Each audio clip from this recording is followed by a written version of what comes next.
Yang pertama kita harus lihat kan Bitcoin ini kan tujuan awalnya kan dia tidak mau centralized. Ya. Dia ingin menciptakan suatu sistem yang decentralized.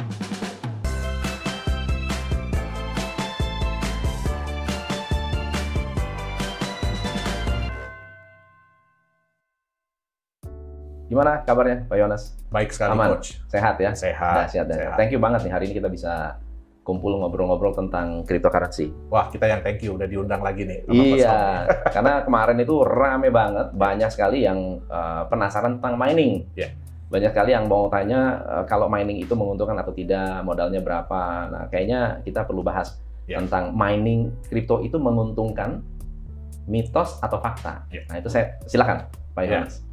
Nah, jadi mungkin sebelumnya kita harus tahu dulu, Coach. Ya. Apa sih mining itu yang Apa disebut? itu mining? Ya, apa sih yang disebut dengan menambang di dunia kripto? Ya. Ya, jadi kalau menambang di dunia kripto itu bukan seperti kita nambang mineral ya, bukan seperti kita nambang emas, nambang batu bara gitu, bukan. Dia lebih menggunakan komputer. Jadi lebih menggunakan alat-alat untuk menghitung. Oke. Nah, bentuknya bisa bermacam-macam. Ya, jadi kalau ada GPU itu sebenarnya adalah alat untuk memproses gambar kalau di komputer, ya, graphic processing unit. Nah, tapi terakhir-terakhir ini ya karena kemampuan dari GPU itu untuk menghitung itu besar, jadi akhirnya banyak digunakan untuk mining. Nah, atau mulai ada alat yang dikembangkan untuk dedicated untuk mining. Jadi memang khusus dikembangkan untuk mining itu sendiri. Itu yang lebih dikenal dengan ASIC. Ya, nah. Jadi mining itu sendiri sebenarnya adalah kita menyediakan sarana bagi sebuah aset kripto untuk membantu memproses transaksi. Jadi lebih untuk menghitung ke transaksi-transaksinya. Nah, jadi mining itu ya kalau sekarang kita mining ya, jadi ada bisa dua hal yang bisa kita dapatkan ya, terutama kalau kita contohnya kalau kita mining Bitcoin. Nah, apa yang kita dapatkan? Jadi setiap kali alat kita atau kitanya itu berhasil memproses data, kita akan mendapatkan reward. Nah, dibayar lah ya. Dibayar istilahnya. Dibayarnya pakai Bitcoin. Dibayar pakai koin tersebut. Betul, oleh aset kripto tersebut. Nah, dibayar ini dalam dua bentuk. Yang pertama adalah koin baru yang keluar. Jadi aset baru yang keluar. Nah, itu mungkin orang bilang gini ya, Bitcoin itu kan maksimum nanti jumlahnya 21 juta. Nah, kenapa? Karena setiap kali ada blok yang terbentuk, itu sistem akan memberikan reward dalam bentuk koinnya itu sendiri, jadi Bitcoin itu sendiri. Dan yang kedua adalah, kalau kita transfer, kita melakukan transaksi, itu kan ada fee. Jadi sama kayak kalau kita transfer bank, apalagi kalau antar bank itu ada fee. Nah, fee ini, biaya-biaya ini dikumpulkan. Biaya yang terkumpul dalam satu blok, itu yang akan diberikan kepada miners yang mendapatkan blok tersebut. Jadi ada dua reward, gitu dia. Baik. Nah, sebenarnya konsep mining ini kenapa harus mining? Kenapa nggak pakai komputer sendiri? Kan Bitcoin bisa memproses sendiri. Buat apa butuh miners di luar sana? Jadi gini, yang pertama kita harus lihat kan Bitcoin ini kan tujuan awalnya kan dia tidak mau centralized. Dia ingin menciptakan suatu sistem yang decentralized. Jadi sistem decentralized itu artinya tidak ada pusatnya. Nah, tidak ada sistem yang nomor satu. Tidak ada sistem yang nomor satu. Semua sistem itu equal. Jadi kita harus bedakan antara sistem decentralized ya dengan semi-centralized. Jadi kalau semi-centralized itu biasanya ada komputer pusat, terus ada komputer-komputer cabang. Jadi ada server-server cabang. Nah, ini tetap intinya adalah dia centralized. Kenapa? Karena yang pusat ini yang pegang peranan paling penting. Nah, tapi kalau di sistem decentralized, itu semua komputer yang terhubung, itu mereka punya hak yang sama. Ya, jadi nggak ada yang ini nomor satu, gitu. Nggak ada. Nah, sekarang kalau kita bayangkan nih, Coach ya, kalau di dunia perbankan, ya, kalau Coach kirim uang nih, yang menyatakan bahwa, oh ya, Coach Tom punya dana sekian, layak untuk ditransfer ke si A. Itu sistemnya siapa? Central bank. Central bank, betul. Sistem dari bank tersebut. Nah, artinya apa? Bank tersebut kan harus mengeluarkan dana. Harus membuat infrastruktur. Ya kan? Untuk menyediakan alat yang bisa membantu menghitung. Nah, sekarang Bitcoin ini kan dia mau bikin decentralized. Nah, yang namanya Satoshi Nakamoto pun dia nggak mau muncul, dia nggak mau terlihat kan di awal. Nah, jadi bagaimana caranya sistem decentralized ini bisa terbangun? Ya, artinya apa? Dia harus memberikan kesempatan kepada orang-orang lain yang mau menjalankan fungsi dari bank tadi. Oke. Ya, jadi menjalankan fungsi dari bank tadi. Nah, tentu saja kan berarti orang itu kan harus keluar modal. Betul. Ya kan? Paling nggak dia harus beli komputer kalau dulu ya. Ya. Kalau dulu tuh Costom cukup pakai komputer biasa biasa pun, ya? Betul, bisa. Pakai flash disk. Nah, Pakai. iya, cukup pakai komputer Udah bisa mining biasa, tuh. udah bisa mining. Kenapa? Karena jumlah orang yang mining kan sedikit. Iya. Jadi tingkat kesulitannya itu belum tinggi. Iya, iya. Nah, jadi kalau orang-orang itu mengeluarkan dana, terus yang kemudian kan bayar listrik, Costom. Betul nggak? Mereka harus bayar listrik. Nah, sekarang bagaimana orang-orang ini tertarik untuk mining? Ya berarti harus dikasih reward. Tapi kan nggak mungkin Satoshi Nakamoto terus kirim uang gitu kan, kirim uang ke setiap miners gitu kan, transfer gitu, US dollar atau Indonesian rupiah gitu kan. Ya berarti udah nggak sesuai dengan pakemnya lagi dong. Nah akhirnya oke lah. Jadi dari sistem itu dikeluarkanlah reward dalam bentuk koin yang ada. Ya kalau dulu mungkin ya miners itu berharap semoga suatu saat apa yang didapatkan ini naik ada harganya. nilainya. Iya. Nah itu dia. Oke. Jadi sebenarnya adalah reward bagi mereka yang mau menjalankan sistem tersebut. Oke. Intinya dia bekerja memverifikasi transaksi tersebut diakui. Betul. Blok Dia sebenarnya menghitung. Ya blok itu dia harus blok itu akan menjadi satu motivasi kalau terbentuk blok dan jatuhnya ke miners tertentu. Betul. Dia akan dapat rewardnya berupa Bitcoin. Oke. Ya. Nah, tapi kenapa istilahnya mining? Ya, jadi kan kenapa nggak verifikasi aja? Oke. Ya kan? Kerjanya verifikasi, Ya. udah verifikator gitu kan beres. Jadi sebenarnya gini coach, istilah mining itu pun muncul setelah sistem Bitcoin ini berjalan. Oh. Nah, yang menciptakan istilah mining ini adalah para miners. Oke. Kenapa? Di tahun-tahun awal Bitcoin berjalan, kan orang nggak ngelihat Bitcoin ini apa. Bahkan saya sendiri pun, yang saya pernah cerita sama Costom kan, saya sudah pelajari dari 2009. Iya. Tapi akhirnya saya memutuskan untuk mining tahun 2011. Jadi untuk involve lah, untuk berpartisipasi. Kenapa? Karena pada saat itu, kita tuh nggak tahu ini apaan sih. Iya, iya. Nah, masyarakat juga nggak tahu ini angka apa sih, fungsinya untuk apa sih, gunanya untuk apa sih. Nah, dengan konsep Bitcoin yang terbatas, kan terbatas jumlahnya, terus kemudian terbatas, terus kemudian juga perlu usaha, perlu modal untuk mendapatkan, ya. Nah, terus muncullah ya istilah gold. Jadi Bitcoin itu adalah digital gold. Ya, walaupun saya sendiri kurang setuju dengan istilah tersebut ya. Nah, kalau kita mau mendapatkan emas, kan istilah yang dipakai apa? Mining. Nambang. Mining. Nah, sehingga muncullah istilah mining di Bitcoin. Koin apa saja yang bisa di mining? Apakah semua kripto bisa di mining? Enggak, coach. Jadi kalau yang paling awal yang bisa di mining itu Bitcoin. Ya.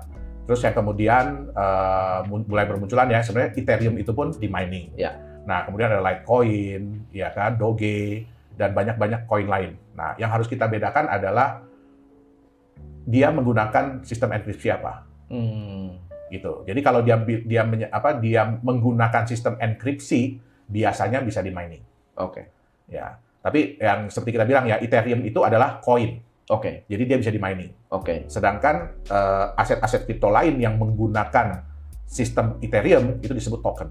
Karena mereka nggak bisa di mining sebenarnya. Ya. Nah, itu dia. Jadi tapi ada juga koin yang bukan token, tapi tidak bisa di mining. Itu sebenarnya sih sebutan ya, Coach ya. Oh. Jadi banyak juga aset kripto yang mereka itu mengklaim bahwa dirinya koin. Iya. Kayak XRP kan nggak bisa di mining ya? Betul. Tapi dia bukan token, dia tidak di atas. Bukan, karena dia berjalan di blockchain sendiri. Tapi dia nggak bisa di mining. Betul. Iya. Oke. So, sekarang kalau saya mau terlibat dalam dalam mining ini, harusnya semakin sulit, semakin besar rewardnya. Betul nggak ya? Betul. Kalau sekarang begitu nggak sih? Oh enggak. Atau terbalik? Kalau Bitcoin itu dikenal istilah halving. Jadi halving itu sebenarnya sih hampir setiap 4 tahun. Hampir setiap 4 tahun rata-rata ya, itu dia akan berkurang setengah. Jadi kalau awalnya ya koin barunya kalau awalnya 50 ya kan. Nah, 4 tahun kemudian turun jadi 25, 12,5, 6,25, nanti turun lagi dan seterusnya. Nah, ini sebenarnya ada tujuannya. Tujuannya adalah yang pertama memperpanjang waktu. Memperpanjang waktu supaya ya reward ini bisa didapatkan dalam waktu yang lama. Nah, jadi saya jujur saya kagum dengan si Satoshi Nakamoto ini. Udah dipikirkan sampai sejauh itu gitu ya? Betul, karena dia udah mikirin itu panjang gitu loh. Nah, tujuan yang kedua adalah, sekarang kalau Coach Tom mining nih, tambah lama rewardnya tambah sedikit. Yang Coach Tom harapkan dari apa berarti? Kenaikan harga. Kenaikan harga.